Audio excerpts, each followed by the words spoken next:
And we are live! Hello, everybody!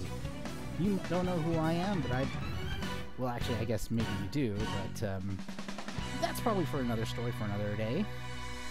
But hello! I am the unlucky AngelStar, a PNG VTuber. If there's anything up with the... I want to say welcome and hello to the grand debut of this brand new look on the stream. I am so excited to finally have this done. I have been waiting forever. I was super excited. Oh, wrong reaction. And I guess I was just kind of blushing, you could say. But enough about that, as you're probably curious what we have here on the stream. This is just basically the main look of where we're going to be introducing things and such, and we'll usually chat here from time to time. Unfortunately, I do not have comments on this thing, because I've tried working on comments time and time again, and let's just say it never turned out great. Well, anywho, I guess we should also show you some of the other lays of the land here. You already saw the really awesome intro, which is actually, I'll be using a snippet for some of my videos. The awesome loading screen, which is the same, with tons of awesome music I also added from my favorite playlist of games. But let's show you some of the other areas now.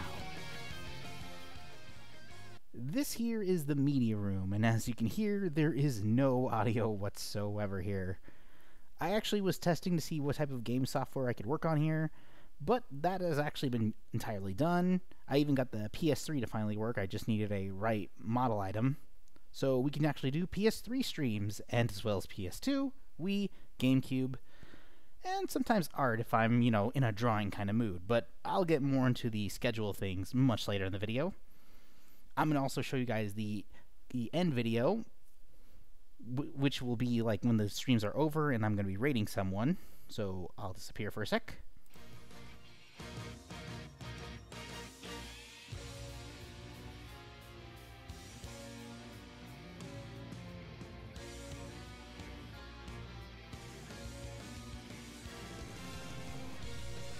And we're back here at the main menu, which is basically us introducing it again. And if you're wondering what would be like the standby stuff, the loading thing is sort of like the introduction, as well as, you know, when I have to disappear for a few seconds. But now, one of my favorite things that I've been saving for quite a while, and we're going to be finally entering what I like to call the archives. And we already have a friend with us. So let's go say hello to our good friend. Hello, and welcome to the archives, my own virtual palace. Are you there? I'm here. I am observing. Okay. I am looking. This place smells like bacchus. Hey. But then again, I am kind of an anime fanatic, so I guess that's a compliment? I'm also very blurry. Oh yeah, that's a side effect to entering the archives. You're kind of code right now. I see. I don't like it. I don't like it. Well, it's nice to meet you. Whoever you are, JoJo ripoff? How dare. Actually, some people consider that a compliment. How dare. Ooh, I think I just pissed her off. Oh, you done more. Which one do you want to get? Left or right? I'm gonna get out of here. Bite! Good. Good. The dominance has been, understood. The pecking order has been arranged. Is she gone? I won't leave until I don't know. My brain just stopped working. Oh, yeah, sometimes that's another side effect to the archives. Sometimes the electrical brains don't really analyze all of it, so not everything can work. I should also mention that since you are in the archives, I kind of forgot this myself. You can't actually experience physical damage here in the archive world. So that's a my bad. So you're saying I can't get hurt? Neither of us can. Well, you can't get physically. Emotionally, definitely. Let me Don't just take my hat off. Don't get any funny ideas. I can emotionally damage you in ways you don't understand. Yeah, and it's not helping that the Fire Emblem final boss music is playing in the background. Perfect! The one from Shadows of Valentia on the 3DS. Ah, Joseph, you. I haven't used a Nintendo console since the PS2. The PS2 is a Sony console. How dare you? I'm saying that the last time I had a PlayStation console was like, I think like a Game Boy Advance, and then I just moved on to Sony, and then PC. Oh, really? That's actually interesting. Well, anywho, welcome to the archives. I'll explain more later, but I guess you should introduce yourself. Oh, right. Hello, I am Hirano, Suraimu Hirano, Hirano-chan. You can pick whichever one you feel more comfortable calling me. I'll call you Hirano. Well, I guess I'll call you Hirano because, believe it or not, you and I have a history. Oh, yes. I am aware. Yeah, for those who don't know, me and Hirano actually were compared quite a lot back in our early YouTube eras, which, ironically enough, for me, was 10 years ago, when I finally made my channel. Though stupid of me actually misread the date, and for some reason, I put it on the 2nd when my channel was made on the 6th of November. Oops. Lies and slander here. This is a den of lies. No, it's just me being an idiot. And we were only compared because you made a project that happened to air on the same day. That was the same project, had somewhat of the same cast. I know, it was really funny. It was really funny. And I'm just going to be enjoying these chips right now. Here's a little secret. That project was made because of a dare. Really? I just did it out of I kind of did that project because I wanted to do a Halloween video, and I just got some people real quick, and I tried to get it done by Halloween.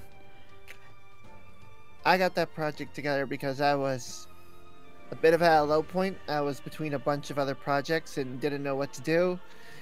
And I'm not sure if you're aware, you know, of someone named Scoringo. Oh, I actually know him. He was the one who dared me to make the project, and I was like, fucking sure, why not? Yeah, that definitely sounds like Scoringo. He's like, here's this anime, go do it. And I'm like, okay. I just thought this would be edgy enough for Halloween, and that's why I turned it into a yearly tradition until, you know. But eventually I had to cancel it because of lack of interest, Season 2, and a little something I figured out pretty late in Infamousy because of one popular running gag. What popular running gag? You know the character. You know the character. Tell me it was my running gag. No, I don't think we had the same jokes. The running gag I had was the name of the character Hideyoshi. Since everyone called him Hide, I always misread it as Hyde because, you know, Japanese pronunciation be like that. I always called him Hide. What the fuck? I just called him Hyde and then made the running gag of him just trying to correct everyone to be, it's actually pronounced Hide. Because I actually took Japanese lessons in classes at my college. You need a refund? Well, actually, I beat the class, and I actually know some elementary level Japanese that I still remember to this very day. But you got Hide confused with Hyde, so... It was on purpose. Oh. Good. And the running gag, then you never tried the running gag of "Are you fucking my mother?" Yeah, I didn't think that. No, it was just. No, I don't think I ever did a joke like that. My joke was always about Hide. And I mean, that video was really popular. It's still my most popular viewed video to this very day. 6 digits. Oh, I just saw your mouse. You did? How? I'm not even over that screen. Well, anywho, I guess I should probably tell you all about what this place is.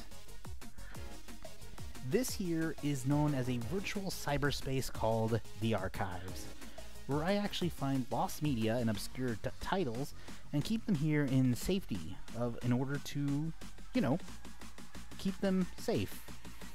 That's why it looks like a library. Good, I was worried I was in the metaverse for a moment. Oh, good. Oh, thank God. Well, on the plus side, you don't have to have a paywall in order to enjoy it. And I don't feel the ever-living threat of Mark Zuckerberg behind me. Yeah, that's pure evil. Well, anywho, what you see here, all these books, they're actually digital codes holding tons of different interesting media that I won't be talking about. So a lot of the obscure media we'll be talking about through our streams will be about things that people may or may not know. I've actually done a few videos myself on some obscure media. Like, did you know that iShield 21 had an English dub that never released? What is this book labeled browser history? Oh, no, don't you dare. Don't you dare open that. I'm just gonna slide over here. Don't Hirano, mind me. Hirano, Don't mind me. Don't mind me. Get back here. It's gonna be all the way over here. Get back here. Your arm is disappearing. Oh shit. I've got some good... I've got good firewall security. So you can't really mess with the stuff without my approval. Fine. Spoil my fun. Well, sorry about that, but you know, rules are rules in cyberspace.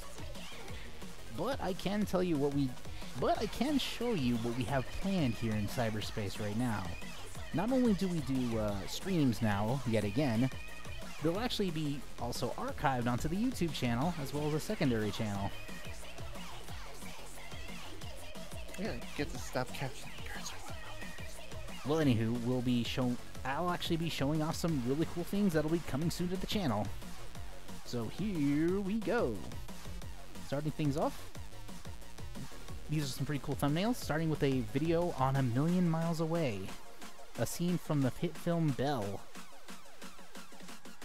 A Christmas video I'll be doing known as The Goes Wrong Show, which is actually really hilarious and I highly recommend watching it. A video on the video game Elebits, and trust me, there is a lot of great history about this one, especially the artist. I'm not going to spoil it here. A video on Jumanji having an animated series. Fuck, I remember that. One of my personal favorites coming in 2023, Power Stone clones. Power Stone is like one of the best fighting games and nobody's really played much. A platform fighter, which I think should get more recognition, Indie Pogo, which I hope to stream in the near future. A video on Mario Party 7, which is the best Mario Party. Say what you want about 6. A video on Looney Tunes video games. Cops in Mario Party 3.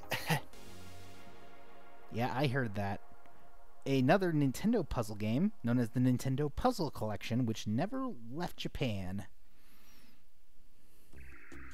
Zatch Bell Momoto Fury, one of the worst licensed games ever made.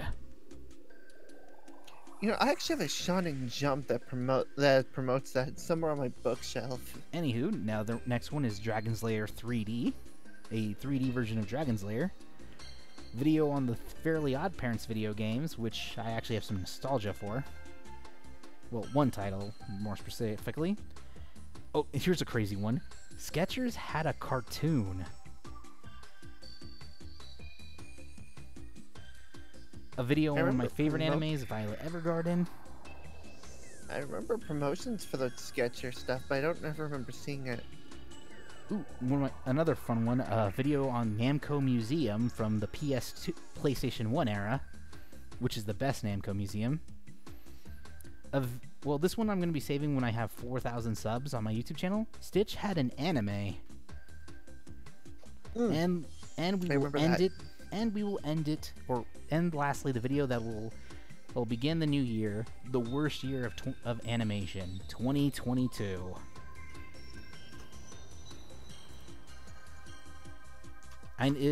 This year has just been very awful for animation. You've seen a lot of the controversies and all the stuff, and looking at it all, it's just exhausting and awful. What animation are you speaking of? That's awful. I need examples. I need to defend some. Well, no, I'm just saying, like, I'm saying, like, it's been a terrible year for animation in general. I mean, what came out, literally starting out the year, we had the terrible, yet kind of funny Pinocchio animated movie. Then we had the Disney version. And luckily, we're going to get the Guillermo del Toro one, which is obviously going to be the best one. Crazy year for Pinocchio, am I right? I don't know why the popularity over a puppet. Yeah, it's kind of crazy. Well, anywho, there was also as much as, of course, you know about the Academy Awards, which is, a joke in itself. People actually watch that stuff? Yeah, but I think one of the things that, besides the infamous Will Smith scene, is how they regarded animation, or how they dissed it. They have always regarded animation as, oh yeah, that kid stuff. Not to mention, there was also Paramount releasing one of the worst adaptations of an anime series by turning it into a live-action sitcom, and somehow having the animation even worse than the last season of the show. What show is this? Fairly Odd Parents, Fairly Odder. Oh, right. I thought you said anime series, and my brain was just like, was Paramount involved with Cowboy Bebop? No, animation actually has been pretty good this year. I know. We literally started off the year with Legends of Vox Machina. Yeah, and there's also, of course, Spy Family. There's some that I think are going to be underappreciated hidden gems, like Do It Yourself. Oh, we're talking about anime. I thought we were still talking about animation. Because I feel as if I need to defend a lot of the animation that came out this year. Well, don't worry. I'm going to do it, and don't worry. At the end of the video, I will say there are a lot of positives this year about animation. Like, we actually got quite a few more stop-motion animated films, like Wendell and Wild. Of course, again, Guillermo del Toro's magnificent Pinocchio film that isn't out yet, but let's be real, it's going to be great. I don't ever consider anything good until I see it. Yeah, fair enough. And don't forget, we had the amazing finale that was Amphibia. We've also been having really good run with they just released, I believe, like a couple weeks ago, sort of like a mini episode. No, what was it? The thing for Owl House that came out. No, you mean season season 3, part 1? Yeah. Yeah, that one was fantastic, and ironically enough, Disney learned their mistake from that.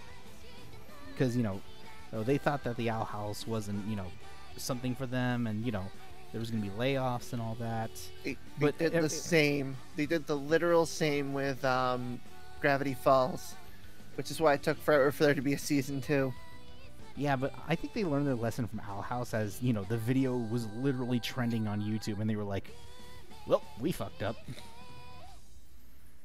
Also, this year we got the beginning of Hell of a Boss Season 2, which has been starting off pretty good. Yeah, independent animation is really showing its strive. Independent animation, I think, is definitely like the best type of animation right now, because there are a lot of really great indie products that are coming out. Like, of course, there was that Kickstarter one that's coming soon that I think does have some promise. Of course, Hell of a Boss is like a really great production team, probably. We also had, as I said, starting off this year, Legends of Vox Machina, the animated series that was crowdfunded by Critical Role and animated by Studio Titmouse. Yeah, I don't really know anything myself about Critical Role, because I never really got into D&D, unfortunately. You should see Legends of Vox Machina. It's really good. It's going to be on my watch list. I'll probably do it in the future. They also announced Season 2 for it. That'll be coming out soon.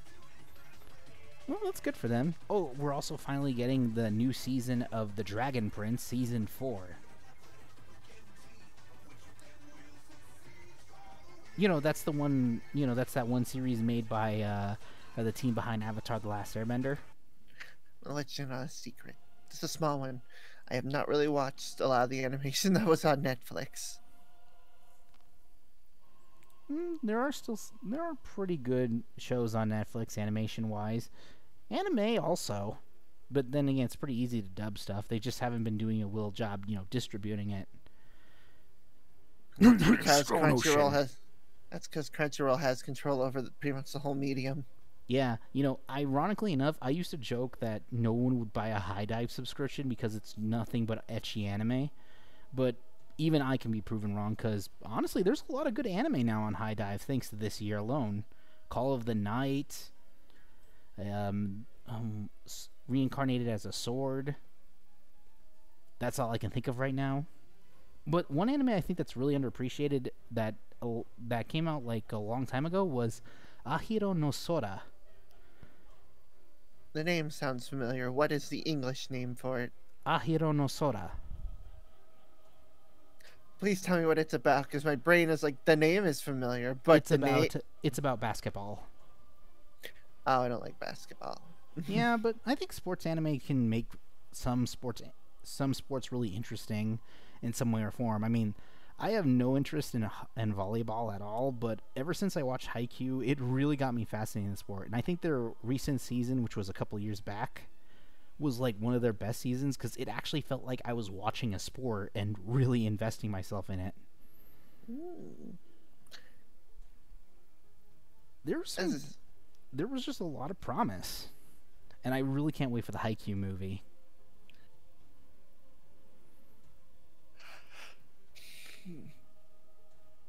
I mean, what a good anime movie that came out this year. Have you seen Dragon Ball Super Superheroes? Oh, heck yeah. There's a movie theater right by me that only has like $5 tickets.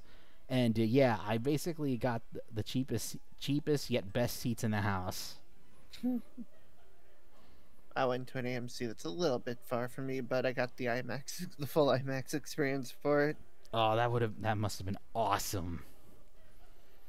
Well, I blew out my hearings there, so... Yeah, that happens. I'm actually planning on going to see the new One Piece film this Friday. I gotta see if any of my theaters are playing it. I run the same theater I'm going to at it, and it was only $5.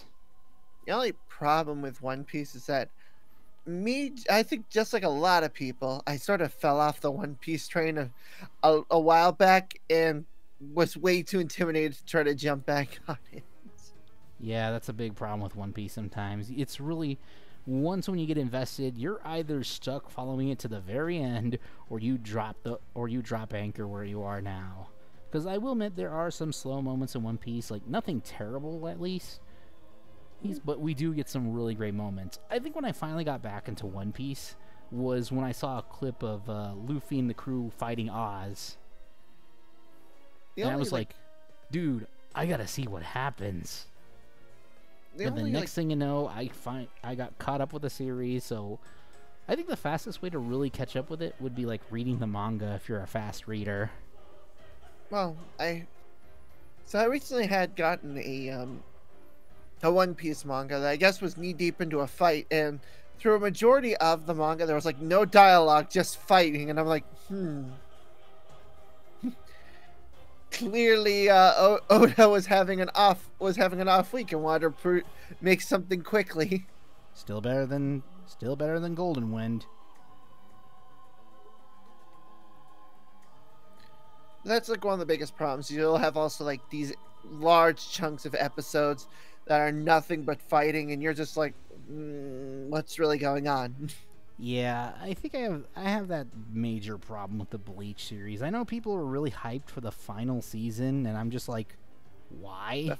The final season brought to us by Disney Plus. Oh yeah, Disney's streaming anime. Funnily enough, an anime they actually show that on their YouTube channel. They're playing something I think called Tatami Galaxy. Well, Disney's been busy this year. They're now giving money to Doctor Who, so that way they have the right to stream the new season when it comes out. Yeah, sooner or later Disney's gonna own us. Either that, they're gonna be an economic bottle that'll crash and destroy the economy.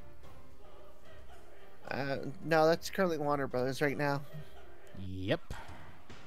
They basically shot themselves in the foot multiple times. And they're still doing it. Well, they sort of gave one good thing where now James Gunn has creative control over DC, which I'm interested. Wasn't James Gunn the director for Scooby-Doo movie, the live-action one?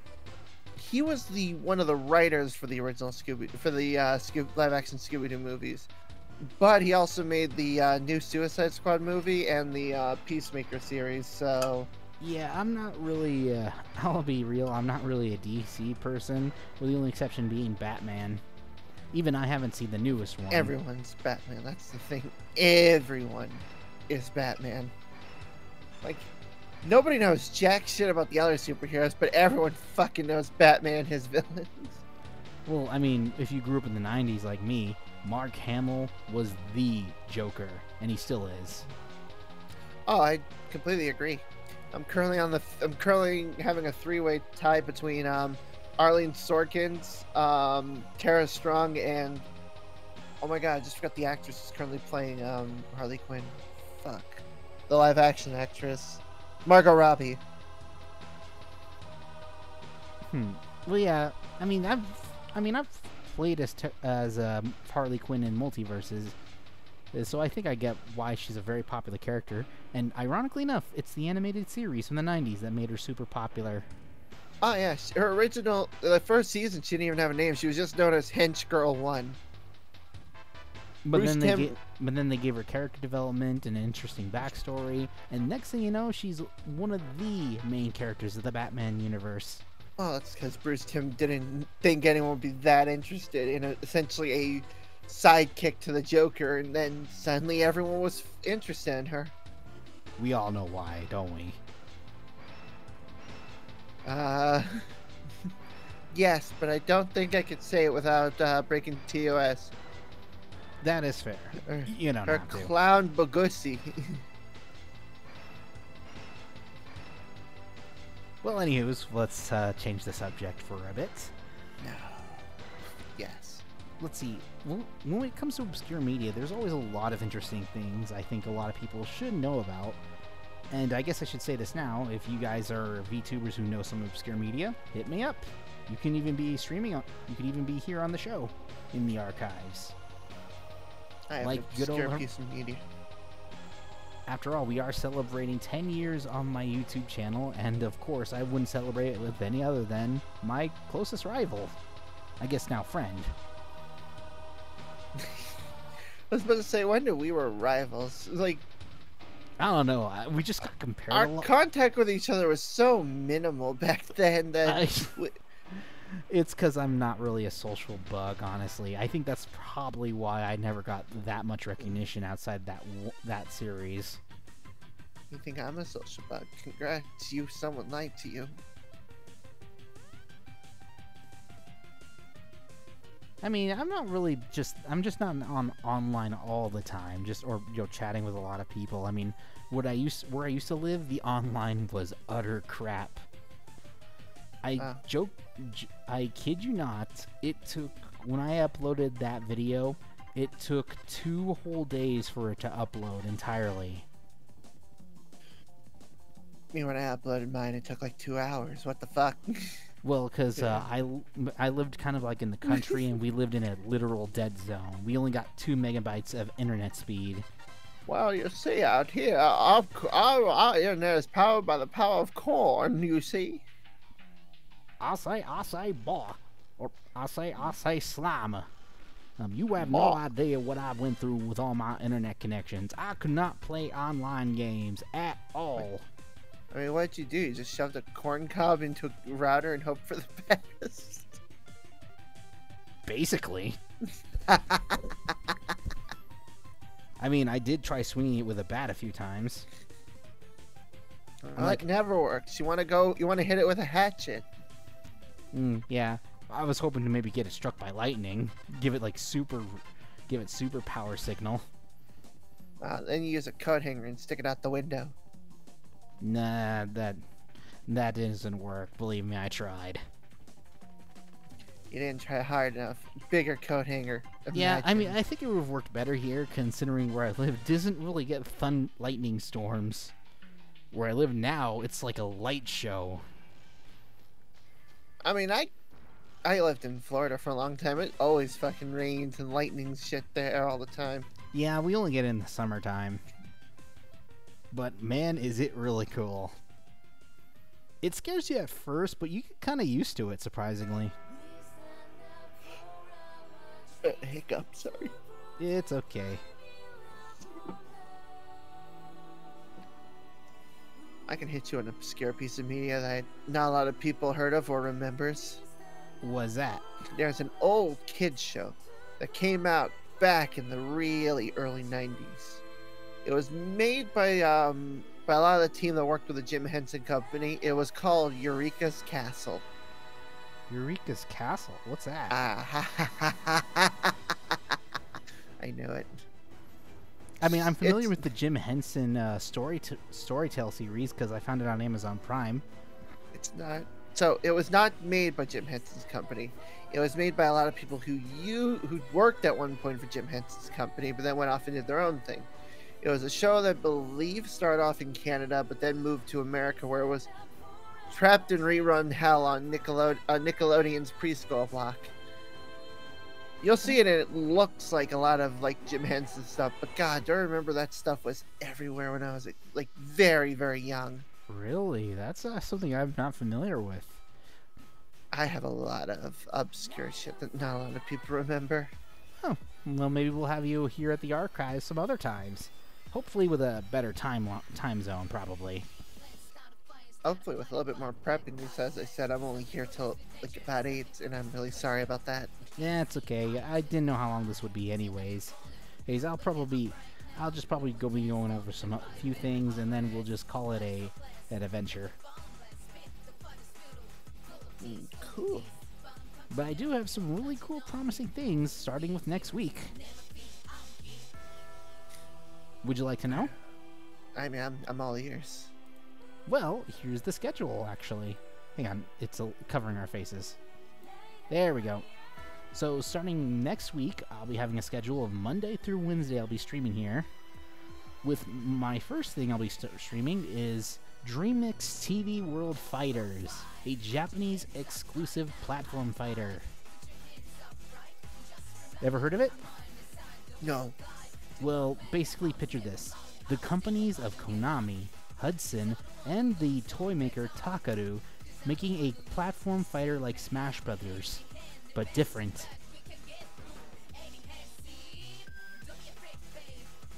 And here's something. Like saying, oops, sorry. It's just like saying it's Smash Brothers, but not. Yeah, well, this one's actually even more crazier because you had quite the insane roster. For starters, you had characters like from Hudson, like Master Higgins from Adventure Island, Bomberman. You had Twin Bee from Konami, Simon Belmont. And one of the hidden characters was Solid Snake. Fun fact, some of his attacks actually were inspired by DreamX TV World Fighters. And the Takaru team, they're basically the toy company that made Beyblade, Transformers, as well as Micromen. Yeah. So, yes. I keep trying to sneak, but this Bomberman keeps... But I'm too dummy thick, and this Bomberman keeps clapping my cheeks. Well, anywho's, it does feature quite an insane amount of... You can even play as a Moe, you know, those Easter Island heads. He's like the Game & Watch. Straight... Sorry, my brain just went straight to Night at the Museum. Well, because Dum Dum want Gum Gum? Yes. Well, on Tuesday, I'll be finally playing a game I've been needing to finish, Fuga, Melodies of Steel, from CyberConnect. You might know them as the guys who made the awesome Naruto Ultimate Ninja Storm series, as well as the new Demon Slayer fighting game. But they also have they also made Ashura's Wrath possible. But one thing that a lot of people forget is they actually have their own IP, which is known as Little Tail Bronx, and this is their third title in the series. And unlike the other two titles, this one doesn't cost an arm and a leg to play. I'm not joking when I say the first game, which is on PlayStation 1, is worth at cheapest, $300. And a bad button. Well, yeah, it's pretty expensive and really obscure and actually really good. The second game was Solatorobo the Red the Hunter. I heard about this game. Excuse me. I heard about this game on a Nintendo Power issue when they were talking about Rayman Origins. I was looking forever for this game, and now it's worth well over $200. That sounds painful. It is. I really, really wanted that game. It looked so cool. But there is luckily a way to play them. Unfortunately, it's not legal. What really is legal? Beats me. It's cheap, at least. But anyways, Fuga Melody Seals is probably the cheapest of the bunch, costing at least $40 to $60. And it's on everything. I highly recommend playing it. It's a turn-based strategy, which is different from the main ones, which were 3D platformers. But my god, is it fun, especially how they handle the gameplay. You get to literally you literally have children riding a massive tank trying to save their families from an evil army.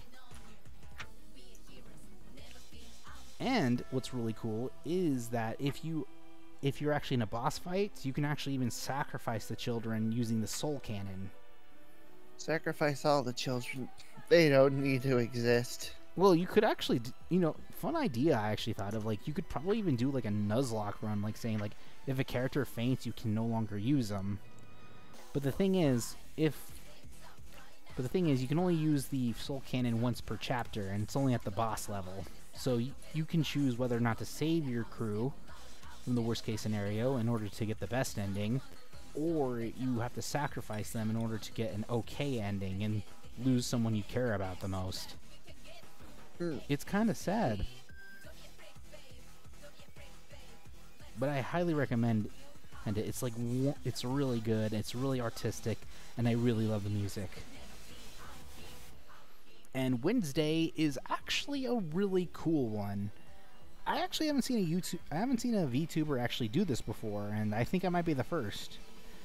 We are going to have a book club. This is the part where you say, what? Oh, sorry, I wasn't reading my script. What? Impossible! There is no script. Well, that explains why I didn't know how to react. Well, I just didn't know how you thought. Well, wait, director, I can do a couple more takes. Oh, haha. We're not in that kind of show. Anywho, the book club is basically me reading some of my favorite books, as well as some recommended by the chats and stuff that I'll be reading here on stream. And the first book we're choosing one of my favorite series growing up, Percy Jackson. Ah, yes. We're gonna of course start with the Lightning Thief and go all the way to the 5th book. If we continue up with the series, it's really up to you guys. I have one problem with that series, and that's only because when I was in high school, I was a bit of a mythology nerd, especially Greek mythology. Percy Jackson is supposed to be modeled after the Greek character Perseus, but for some reason they decided Perseus is the son of Zeus in mythology, but Percy is the son of Poseidon in the books, which... I think Zeus already had a Perseus son, but I think it's more like the fact that, since both Poseidon and Zeus are brothers, it would kind of make sense that they would have kids that would eventually have the same names. Like, because, there's always that family member who would love to name their kids after someone they knew growing up, or a family member. I keep yawning. I'm so sorry. It is late on your end, Slime. It's not like super late. It's just I work really early. Yeah, but just like, again, mythology nerd. The concept of taking this character that is very well known from Clash of the Titans and using it and then switching up the backstory for a kid's book. I don't know, it messes with me in a way. You know, ironically enough, the continuation series actually goes into Greek mythos and how it's interconnected with the Roman mythos. I mean, yeah, the Roman mythos is literally, oh, cool. Let's take the Greek and then just put a little of our paint over it. There we go. Well, no, I mean, like, they actually do the comparisons. Like, they actually somehow put Roman and Greek in the same universe. Like they somehow make him similar yet different, but he still has, like, the same crew and stuff. Like, I mean, that makes no sense. You are hurting me in ways you don't understand. well, The Roman mythology is just Greek mythology with a different name. yeah, the best way to explain it would be just to read the books. Also, or watch the Disney Plus series when it comes out. Wink, sponsor me. Well, yeah, that's kind of why the big reason why I'm actually starting with Percy Jackson, because they're finally going to do this series justice, and unlike the Garbo movie. You say that, but remember what they did to Artemis Fowl. I've never seen Artemis Fowl, nor have I read the books. You should read the books, and then watch the movie, and then cringe into a neutron star. I feel sorry for you, my friend. Anyone who is in like elementary school to like middle school in the early 2000s knows how fucking amazing the Percy Jackson books were, and just know the pain that Disney did upon us when they tried to make a movie. Well, would you really blame Disney on the movie part? I think it was a different studio entirely. They know slapped their name on it, so they chose to take the blame. True. Shot themselves in the foot there, but I think they were trying to follow the Harry Potter craze like everyone was doing, considering that Harry Potter was almost over, and Hollywood thought it would be a good idea to try adapting the next best thing. And I'll generally say not everything worked out fine. I mean, I will admit I think the Hunger Game movies are kind of boring, with the exception of the first one. I mean, Katniss doesn't do anything in the last two films. Yeah. Maze Runner I thought was actually pretty cool. Too bad. Wait, did they continue Maze Runner? Did they do all the books? Well, I think there were 4 books, but they only did 3. But because I think the 4th one is sort of like a side series. Though I think one that actually did the original source material justice. Well, don't take my word for it. The girl with the dragon tattoo. How many times has that been remade? I think there was also like a mini series of The Girl with the Dragon Tattoo. Oh, really? There's a mini series? I didn't know that. All I remember is I seen like The Girl with the Dragon Tattoo pop up so many times. And I'm like thinking like, is this all the same thing? Is it all like something different? I think they've like remade it. Also, I think Amazon also did a remake of The Golden Compass, but in a series called Our Dark Material. Actually, that's HBO. This Dark Materials is adapting the original Golden Compass series, and unfortunately, you know, the movie was utter crap. And I will admit, I tried watching his Dark Materials, but I can't really get into 40-minute long shows.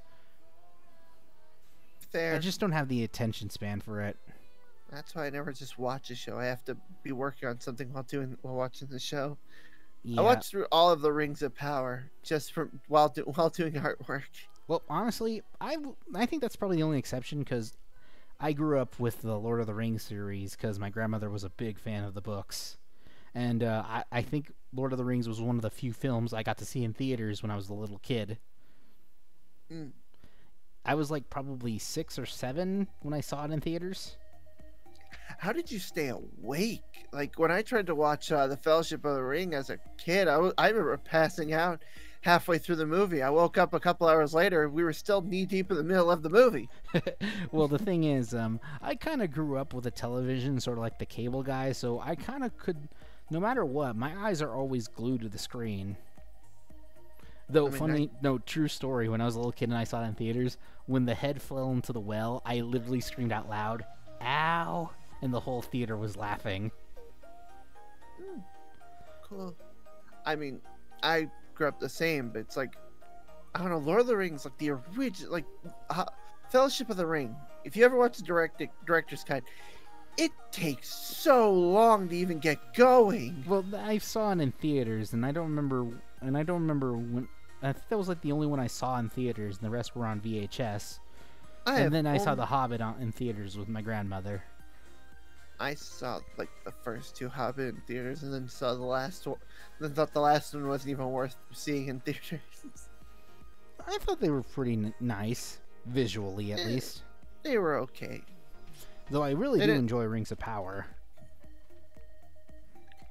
Fun fact: the reason why the monsters look so good in the original movie is because Guillermo del Toro did the monster designs and makeup work Okay, that makes in the original. That makes a lot of sense. And he wasn't in the he wasn't part of the production for The Hobbit, so the orcs looked like total garbage, and they just chose to CGI all of them.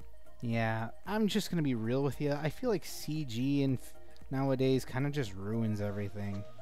Like, nothing against the people who work really hard on like computer graphics and stuff, and it could look really good. But the thing is, a lot of people just take it for granted. Like, I kind of miss. Like, I've been watching a lot of films in the 80s, and my goodness, they age so well. Like, If you actually want a good example of modern day makeup work, depending on how you feel about what's going on with Star Wars right now, if you watch the Mandalorian series or the Book of Boba Fett series, besides like the really big, like the really oversized monsters, everyone you see is in full makeup. yeah, I'm not gonna lie, I don't really follow like hype trains or that stuff, but Star Wars I will generally watch from time to time because I do have some nostalgicness for the first Empire Strikes Back. No wait, which one was the first one again? That was A New Hope. No, the first for Episode 1. Phantom Menace. I will admit I do have some nostalgicness for the Phantom Menace. It's still pretty bad, but there are still some really great moments in it. For example, I like some of the visuals. I think the droids are a really cool design. I kind of wish they used them for more stuff. And of course, the lightsaber fight against Darth Maul was really cool. I mean, that's a given. I mean, have you heard the orchestral music that goes with it? It's sublime. Who hasn't? And of course, the best thing about the movie, and always why I watch it, the pod racing. Oh, well, that's pod racing. Oh, haha, very funny. Yeah. But seriously, the pod racing was probably the best thing about the movie. Because seriously, it was so popular, it got its own video game. Can you guys say more? I'm gonna send you something. In the Book of Boba Fett series, I don't know if you've ever seen the Clone Wars series. No. Well, I remember Clone Wars, but I think that's the worst film because it's so boring. Not the movie. I'm talking about the TV series. Oh no, that is actually pretty dope. Yeah, the series that followed. I'm not talking about the Gendy Tartakovsky 2D. I'm talking about the 3D animated one. Funnily enough, I didn't have any interest in the Gendy Tartakovsky, but when I rewatched it, wow, I was stupid. Well, there's this character in the Clone Wars series called Cad Bane. He actually appears in the Book of Boba Fett series, and he was the blue guy, right? Yeah, instead of them CGIing him in, this is all practical effect. Yeah, I did watch that. I mean, Yeah. I saw that guy and was like, where have I seen him before? And I'm like, holy crap! I think this guy was on the Clone Wars series. Mm-hmm. They even had his voice actor voicing him in it. So that as much as we do give Disney a lot of flack for all the crap they do, it is still mad respect that they still make a lot of the cool stuff also canon. Oh, that's because the current runner for the current person that runs Star Wars, not the person who runs Lucasfilms, but runs Star Wars, David Filoni. I think it's Dave Filoni. He's a big always been a big Star Wars fan since a kid. And when he was able to actually start bringing in his own characters in, he wanted to make sure he kept everything as close to the original as possible. Is that also why we got the new Force Unleashed game? Because that game is still, I've heard that game is pretty good. Force Unleashed? Are you talking about Jedi Fallen Order? No, the video game. Oh, the Force Unleashed. God, that came out PS2, PS3 era. Yeah, and then they brought it back on the Switch. Oh yeah, but that's not canon to the lore anymore. Well, just one. Well, I know there's one scene that they have Jar Jar Binks and Carbonite, so that probably made everyone's day. It was a Gungan. You can't say if it was Jar Jar or not. George Lucas refused to say if it's Jar Jar or not. Hey, we all can admit there are a lot of mistakes Lucas made, and Jar Jar was probably the biggest. I mean, it's his fault the clone troopers happened. Yeah, but like they made that up. Like they made up with the clone troopers. Like shit. Like yeah, I know they just wanted to milk out some good lore and stuff. But you know what are you gonna do? Well, sometimes when you have writer's block, it's really hard to think of these things. Now they have like a whole group of people trying to work things together. But then again, too many cooks in the kitchen can also lead to big messes. 7 through 9 were probably good examples of this. Sorry, I didn't make you. We don't talk about the sequel trilogy. We don't talk about the sequel trilogy. Fair enough. Like they JJ like they jumped into it without too much of any like preparation, and then when it actually came down to execution, they didn't know where they were going. The Star Wars anime was pretty dope. Oh, you mean the little like short stuff that was done by different animators? Yeah, you know, it's kind of ironic though if you think about it. You know, and it goes kind of full circle if you think about it, because Star Wars was inspired by Japanese samurai films like the Samurai 7. Mm-hmm. Well, I don't know if that's the proper name, but that's how I remember the title being called. And it's that Japanese inspiration of the samurai films that it eventually would be made by an actual animation Japanese studios. It kind of goes full circle if you think about it. I'm trying to remember the name of the movie. An old Japanese movie. Something in Ken. I'm trying to remember what it's called. Trying to pull it up. God, if I could just remember it, I'd feel so much better. It's something in Ken. Is it Gen in Ken? No, that's not it. But the current series that they work on called The Mandalorian is sort of based off an old Japanese movie where a former samurai goes on a mission of revenge, but also tries to protect his son, but in the end his son joins his mission for revenge. Oh, yeah, that is kind of a full circle situation too, if you think about it. And I'm not gonna lie, I kind of like The Mandalorian.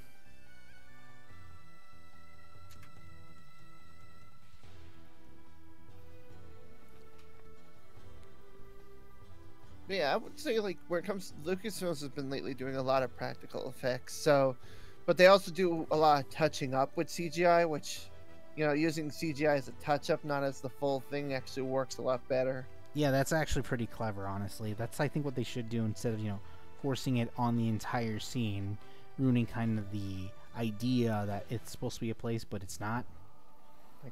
Like what George Lucas did in the prequel trilogy, where they were never even there. They were all just on a big green screen. Speaking of Lucas Productions, last year I actually saw the movie Willow, and I discovered that like a month later, they were actually going to get a brand new, series. Oh yeah, it stars Warwick Davis from famed Leprechaun movies. And I think this person who played Willow is the same person who played Willow a long time ago. Oh yeah, as I said, Warwick Davis. He also, fun fact, he played one of the Ewoks in Return of the Jedi. Huh, go figure. Specifically the main Ewok, that little brown one with the little hood over him. Still crazy that there's a TV show about that, and it's on Disney Plus. No longer Lost Media. It's on Disney Plus? Yeah, they put a lot of they put the Ewok series and the Ewoks movies on Disney Plus, as well as a cartoon of R2-D2 and C-3PO. Oh, droids. Yeah, that was kind of a surprise. Next thing you know, they're gonna probably put the Christmas special on there. No, they will never. George has hidden that any remaining footage that far away. Yeah, well, once it's been found on a tape recorder and put on the internet, it is never gonna leave. Oh, I know, but I mean like the high quality stuff. Yeah, I know, but I mean, as high quality as 360 is. Oh, the Willow series you mentioned, it actually drops later this month on Disney Plus. Honestly, I'm kind of excited. Like, considering that, there's been a lot of interesting Star Wars stuff, it's kind of great that they're doing other Lucas productions. Yes and no. Because there is another Lucas production that is in the works that I do not like, that I'm not happy about. What's that? That would be the new Indiana Jones movie. Oh, right. I forgot about that. Can Harrison Ford still even do action films? Yeah, I don't know, but he's going to be in this one. Honestly, and I'm fairly sure he's going to be extremely drunk throughout the entire movie. Was he drunk in the last one? He was drunk in in the sequel trilogy of Star Wars. Really? If you actually, he will not admit it, but if you watch it, he is slurring his fucking lines so much, and he's not even looking at anyone in the scene. I believe he is thoroughly drunk throughout all those movies. Just like the guy, just like in the Mario Brothers with DiMaggio. Hopkins. Bob Hopkins. It was Bob Hopkins and oh my god, why did I forget his name? Yeah, the one who played Mario. John Leguizamo and Bob Hopkins. A British man playing a New York Italian plumber, and his younger brother played by a Cuban. It's kind of funny if you think about it. Luigi, Mario. But they made that name's official now. Yeah. Unfortunately. I mean, it's better than what we're currently getting with Chris Pratt as Mario. Honestly, I feel like a lot of people are just hating on the few lines he says. And I can get why people are not going to be happy about anything like having celebrities voice characters when you already have the voice actor. I mean, he's literally going to be in the movie. Like, they have the actor for him in the movie. Yeah. I just hope the movie's just good. I mean, it has promise, and let's be real, Jack Black's going to steal the show. I mean, yeah, but it's not the Bowser movie, it's the Mario movie. You're expecting to walk in and get Mario, not Chris Pratt doing an impression of Linda Belcher from Bob's Burgers. Wait, who's playing? Like, who did Linda voice out? No, if you hear Linda Belcher from Bob's Burger, if you hear her voice and then compare it to Chris Pratt's little snippet of Mario, it sounds just like essentially the wife from Bob's Burgers. Really? That's interesting. I know the French dub definitely has Mario sound like Mario. Yeah, because they got the game actor from Mario to play him. Oh wait, so the French Mario is played by Charles Martinet? No, the French dub voice for Mario in the video games is dubbing Mario in the movie. Honestly, though I don't know how the Mario movie is going to turn out, but I think it does have promise. I feel like characters like Jack Black playing Bowser are going to steal the movie, and I think that's going to be great. And who knows, maybe we'll finally get more Nintendo games into the big screen. Some that actually deserve it. Well, obviously we're gonna get a Super Smash Brothers multiverse. You mean a Smash cinematic universe? Basically. I mean, we already got the great and powerful Seth Rogen as Donkey Kong. Honestly, when I saw that Keegan-Michael Key was playing Toad, I just laughed my ass off, and then I couldn't stop when I saw Seth Rogen. I'm fine with Keegan-Michael Key voicing Toad, because I've heard how high his voice can go when he really wants it to be. Well, I've never actually heard his voice when he does that type of stuff, so the fact that I saw a comedian from the Key and Peele show, and as well as Whose Line Is It Anyways, really great show, where he actually originated somewhat. It's actually really hilarious to me. Actually, he originated on I think it was Mad TV. Well, I'm not really a celebrity person, honestly. But I do recognize him more from Whose Line Is It Anyway. Same with Wayne Brady, who was the voice of King Dice in the Cuphead show. But yeah, we all know how DK is going to sound. He's obviously going to be like, "Oh, hey, Mario." Yeah, that's it's still gonna be funny though. I mean, it's gonna be probably he's gonna be either entertaining in the right way or the wrong way. And God, I hope it's the wrong way, just so we can get some more laughs. But we can generally say, just from the trailer alone, it's probably already better than the Super Mario movie.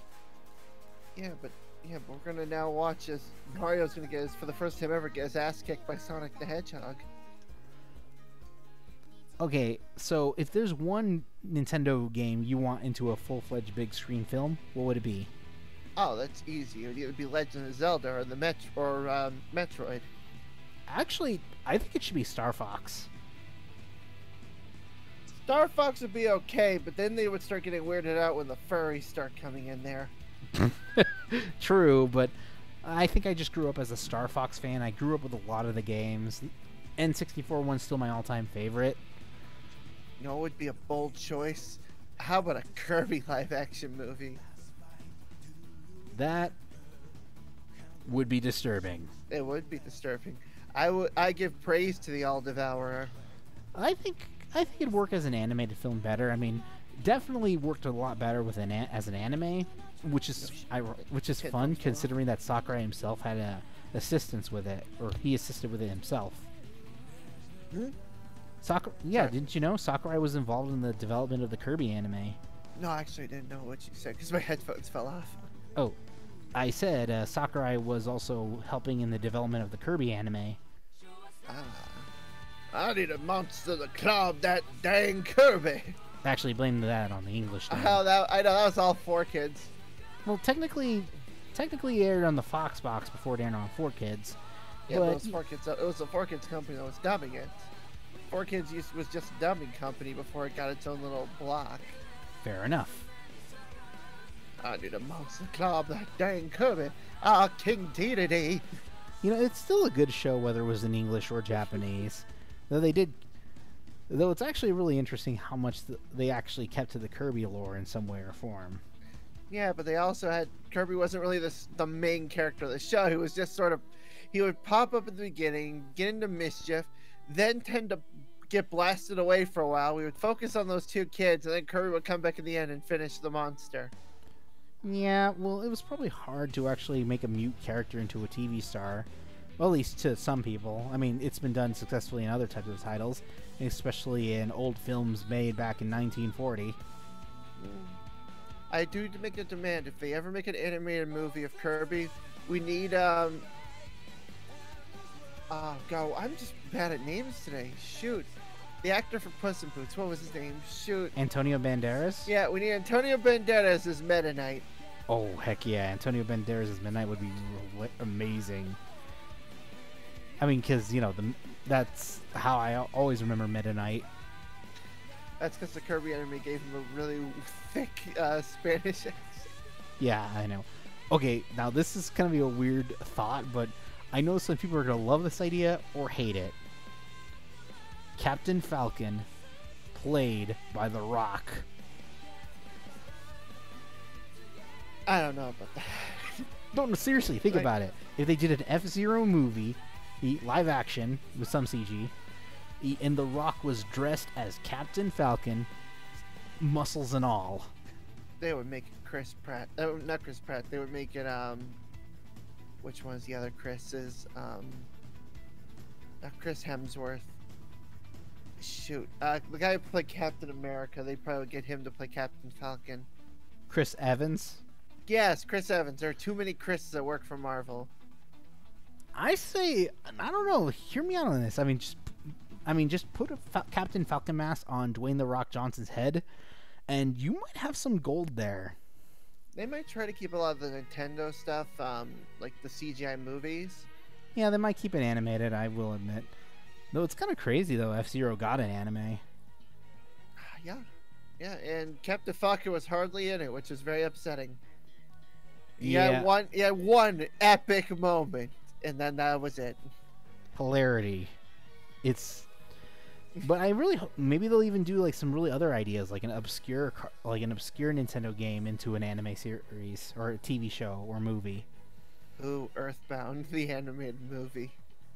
That could work actually, but you know, if Nintendo won't give us Mother 3, I highly doubt they're going to give us a Mother movie.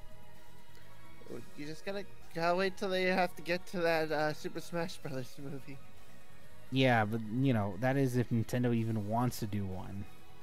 If the Mario Brothers makes money, Nintendo's gonna pour as much money as they can into Illumination to make as many movies as possible. Hopefully with quality, because, you know, Illumination is infamous for their lack of quality. No, their lack of quality in writing. When it comes down to their animation, it's actually pretty solid. It's just their writing and oversaturation of minions that everyone knows them for. The problem with Illumination is that they don't take risks. They just they make safe films for kids. But the thing is... And that's all Nintendo cares about. Well, I think it's because, you know, I think it's because when they made a deal with Universal, you know, for the theme park stuff, they had to use Illumination because, you know, that's the studio that Universal owns for their animation department. Technically, they own Illumination and DreamWorks, and I don't know if they wanted to use the house built by Shrek. Even though, like, they steered far away from Shrek if you watched any of their, like, more recent movies, but still, like, a lot of people still know them. When you say DreamWorks, people instantly think of Shrek. Well, yeah, but there are still other good DreamWorks films. Ironically enough, their second film is still like one of the best ones.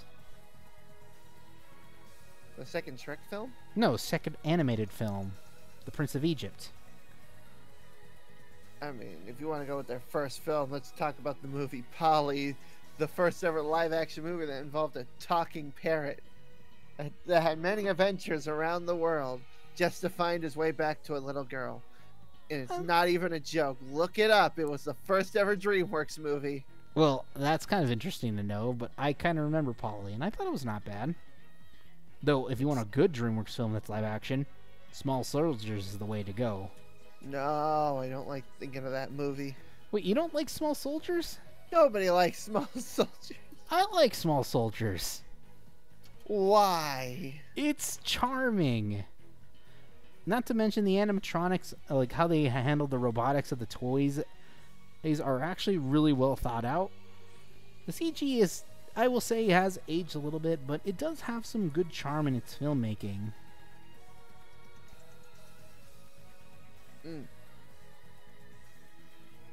Also, it's free on YouTube.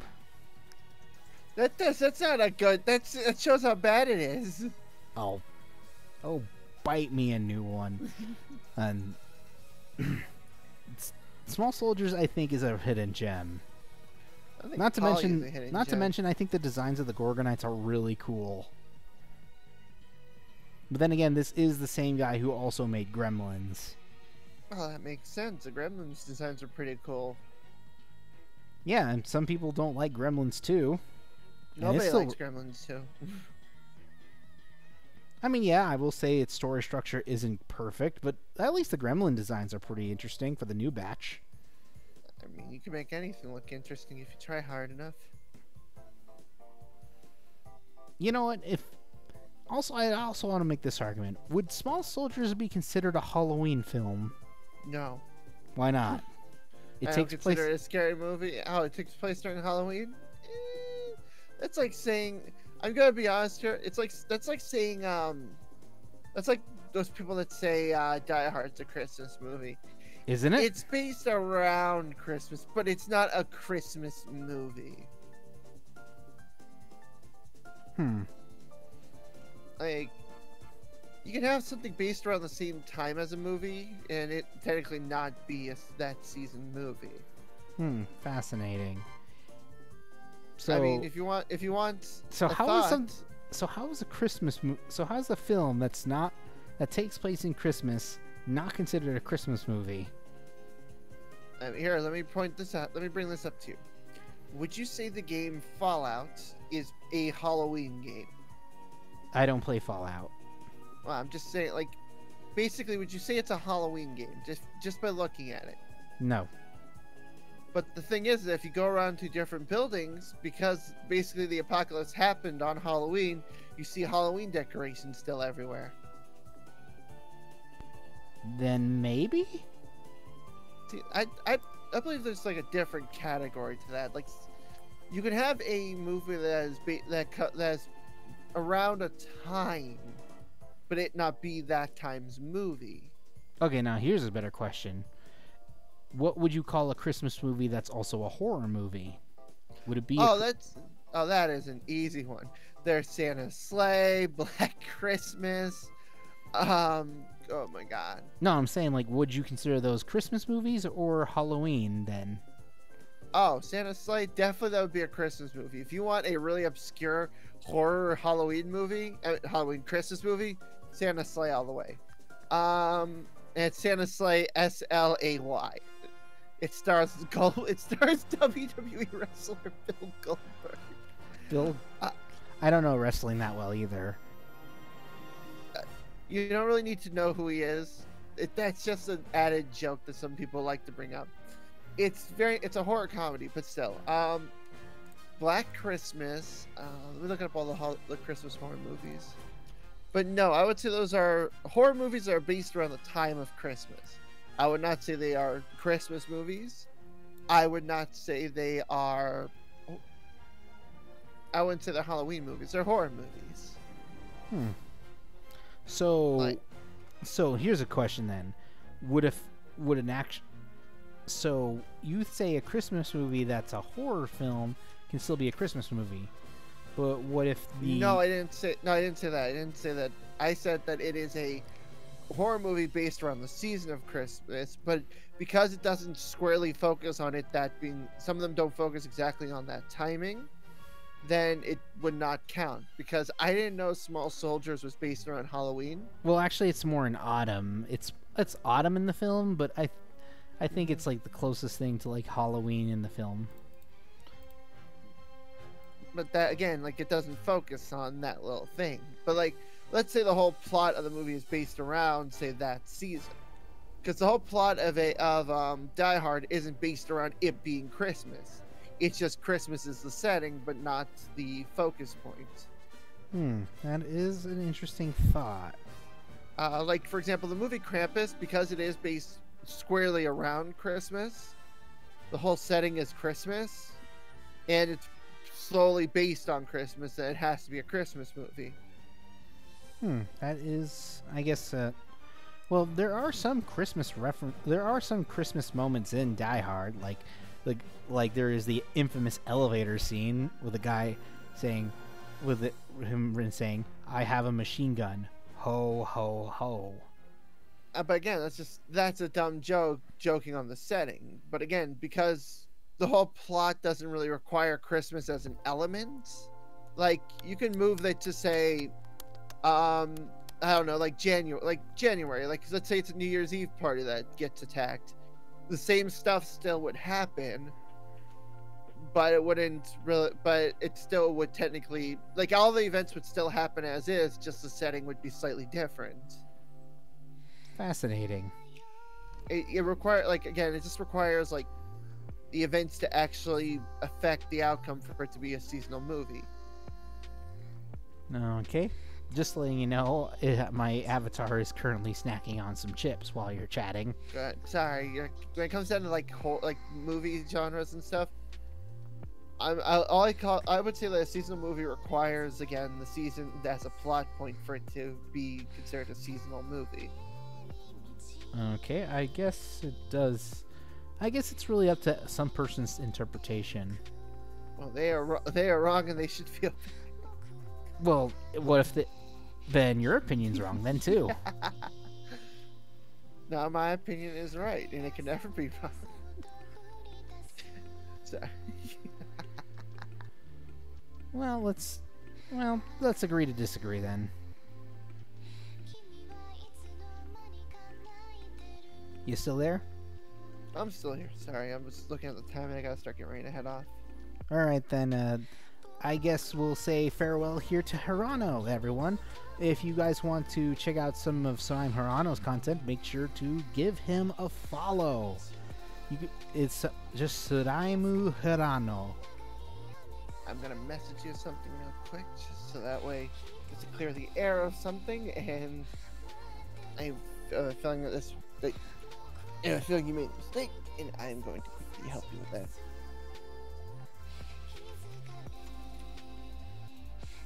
Okie dokie, I'll just wait for that Sorry. item to appear.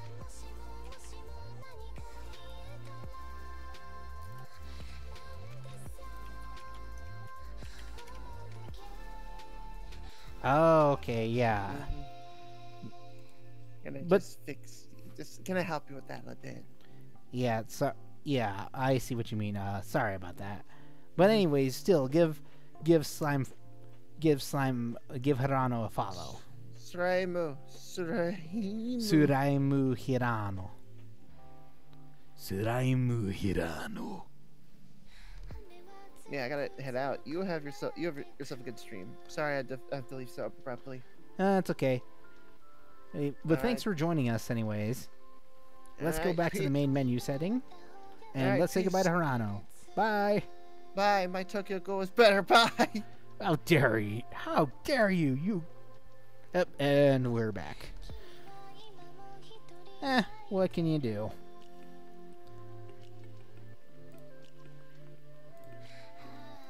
But I guess we should probably just call it a stream then, everybody. I hope you enjoyed this funny little adventure of this grand debut of what we have in store. And tune in, and I hope you tune in Monday when we finally play more.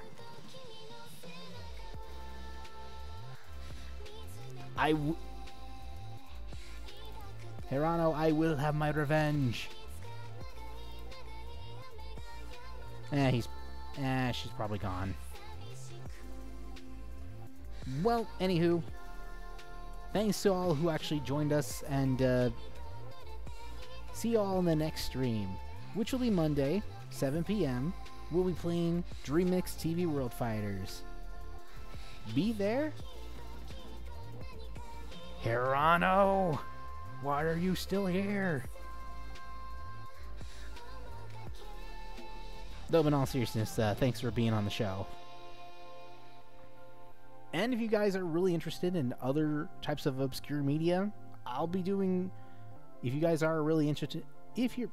Sorry, I can't seem to talk. Well, anyways, if you guys know any obscure media, make sure to hit me up, and maybe you can... And maybe you can also join in the archives. Just give me a message. But until then, tune in next week as I talk about DreamMix TV World Fighters, play more Fuga, Melodies of Steel, and we get to read Percy Jackson. Thank you, and bye-bye. Let's raid some... But before then, and we're going to be raiding someone. And until then... The question is now, who?